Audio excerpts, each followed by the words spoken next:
दोस्तों, हम में से बहुत लोगों में ये मिथ होता है कि फाइनेंशियल स्टेटमेंट्स को समझना बहुत ही डिफिकल्ट काम है। इसे बस पढ़े लिखे और क्लेवर लोग ही समझ सकते हैं जिसे अकाउंट्स की अच्छी नॉलेज है। बट आज इस वीडियो के एंड होते ही आप भी एज अ बिगिनर उतना ही कॉन्फिडेंट रहेंगे जितना कि एक्सपर्ट्स होते हैं अकाउंटिंग बुक्स को रीड करते वक्त। तो वीडियो को एंड तक देखते रहिए, क्योंकि आज हम इस वीडियो में वो टेक्निक्स जानेंगे जिससे आप भी अपने इन्वेस्टिंग डिसीजंस को प्रोफेशनल्स की तरह ले पाएंगे। मगर उससे पहले अगर आपने अभी तक हमारे चैनल को सब्सक्राइब नहीं किया है तो जल्दी से सब्सक्राइब करके बेल आइकन को प्रेस करें। दोस्तों, सबसे पहले समझते हैं कि फाइनेंशियल स्टेटमेंट्स क्या होती है, ताकि आगे की वीडियो आपको अच्छे से समझ में आए। फाइनेंशियल स्टेटमेंट उन स्टेटमेंट्स या रिटर्न रिकॉर्ड्स को बोलते हैं जिससे हम किसी भी कंपनी के फाइनेंशियल परफॉर्मेंस और उसकी बिजनेस एक्टिविटीज़ को एनालाइज कर पाएँ। कंपनी हर क्वार्टर में अपने फाइनेंशियल स्टेटमेंट्स को निकालती है। अब बात आती है कि इसे रीड कैसे करते हैं।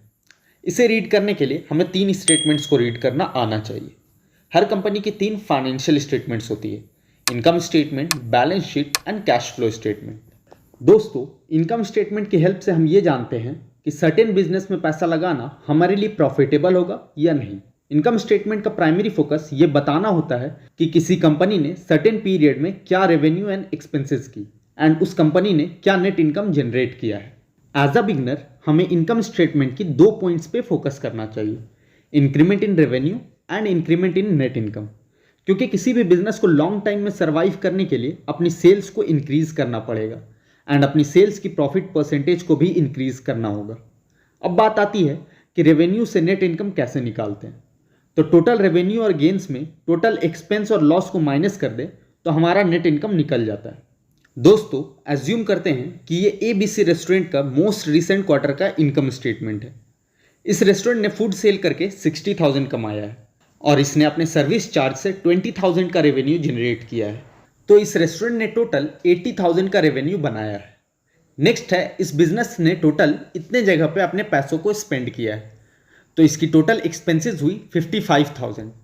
एक ओल्ड फर्नीचर की सेल से बिजनेस ने 3,000 का गेन किया है एंड एक कस्टमर ने रेस्टोरेंट पे FIR कर दिया, जिसके कारण बिजनेस को 7,000 का लॉस हुआ है। As discussed above, net income equals to revenue plus gains minus expenses plus loss. So हमारा नेट इनकम होता है 21,000। दोस्तों, यह है हमारा single step income statement. However, real world में listed companies multiple step income statement को फॉलो करती है, जिसे हम एक रियल कंपनी की स्टेटमेंट की मदद से समझ सकते हैं। यह है HDFC बैंक की कंसोलिडेटेड फाइनेंशियल स्टेटमेंट। तो इसमें सबसे पहले आता है टोटल रेवेन्यू, मतलब कि कंपनी ने कितने रुपए का माल बेचा है। देन नेक्स्ट है EBITDA, मतलब कि earning before interest, tax, depreciation and amortisation. इसके बाद है profit before interest and tax and then profit before tax. So after deducting all expenses, interest and taxes, we come up with our net income. Now हमें यह देखना चाहिए कि हमारी sales and profits previous year से increasing order में है या नहीं, तो give it a green signal. That's it for income statement. Now let's move to a second statement, that is balance sheet. Balance sheet हमें किसी भी कंपनी की financial strength at a specific date को बताती है। इसके हेल्प से हम ये जान सकते हैं कि क्या कंपनी अपने बैड टाइम्स में अपने लाइबिलिटीज को ईजिली पे ऑफ करने की कैपेसिटी रखती है या नहीं। बैलेंस शीट में 2 कॉलम्स होती है, एक एसेट्स की और दूसरी लाइबिलिटीज की। एसेट्स वो होती है जो कंपनी ओन करती है, मतलब कि उसकी संपत्ति, जैसे कि cash account receivables, fixed assets, current assets and intangible assets. Liabilities उसे कहते हैं जो कंपनी ओ करती है, मतलब जो कंपनी का किसी और को कुछ देना बाकी है। इसमें current liabilities, account payable, credit card payable, short term debts and share holder equity आती है। तो बैलेंस शीट में एसेट्स हमेशा share holder equity plus liabilities होती है। तो अगर एसेट्स मान लिया जाए 50 लाख का है तो हमारा लाइबिलिटीज एंड इक्विटी भी 50 लाख की होगी। Now let's move to the balance sheet of same HDFC bank. Balance sheet में भी हमें 2 चीज़ों पे फोकस करना चाहिए। वन इज एसेट्स हर साल इंक्रीज होते रहे and second is assets and liabilities की डिफरेंस जितना ज़्यादा हो उतना बेटर रहेगा, क्योंकि कंपनी अपने एसेट्स को थोड़ा बढ़ा चढ़ा कर दिखाती है। सो अगर कंपनी बैंकरप्ट होती है एंड वो उतना पैसा अपने एसेट से नहीं रियलाइज कर पाती है जितना कि वैल्यूएशन में लिखी हुई है, तो आपके पैसे आपको मिलेंगे, इसकी कोई गारंटी नहीं है।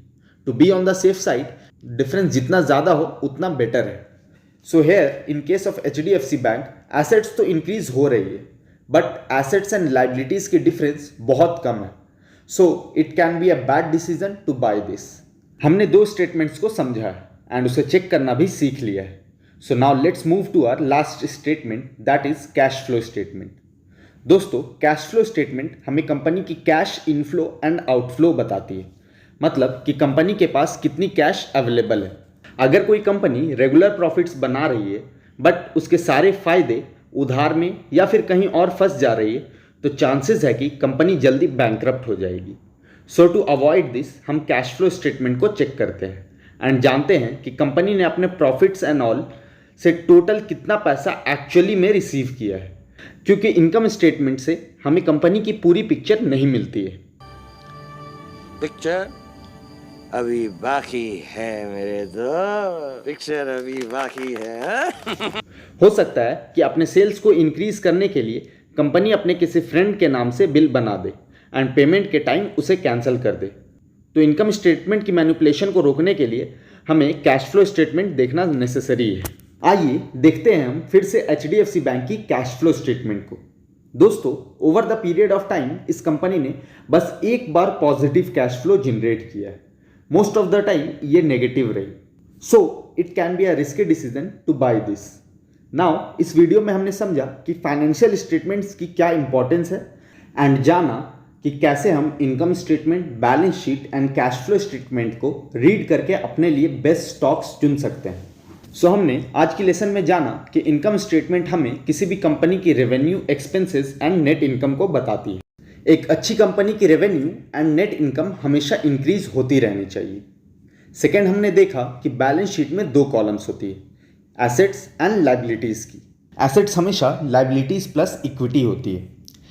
एक अच्छी कंपनी की एसेट्स हमेशा इंक्रीज होती रहनी चाहिए एंड उसकी एसेट्स एंड लाइबिलिटीज़ की डिफरेंस जितना ज़्यादा हो उतना बेटर रहेगा। And third is cash flow statement में फ्री कैश फ्लो हमेशा बढ़ती रहनी चाहिए। दोस्तों, इस वीडियो में हमने अकाउंटिंग बुक्स की बेसिक्स को कवर किया है। अगर आप चाहते हो कि हम इस टाइप की वीडियोस को बनाते रहें जिससे कि आप अच्छे स्टॉक्स को ढूंढ सके एंड मल्टी बैगर्स रिटर्न ला पाएँ, तो कमेंट में यस लिखें। अगर वीडियो आपको पसंद आई हो तो लाइक एंड शेयर करें। मिलते हैं अपने नेक्स्ट वीडियो में। Till that time, let's grow together.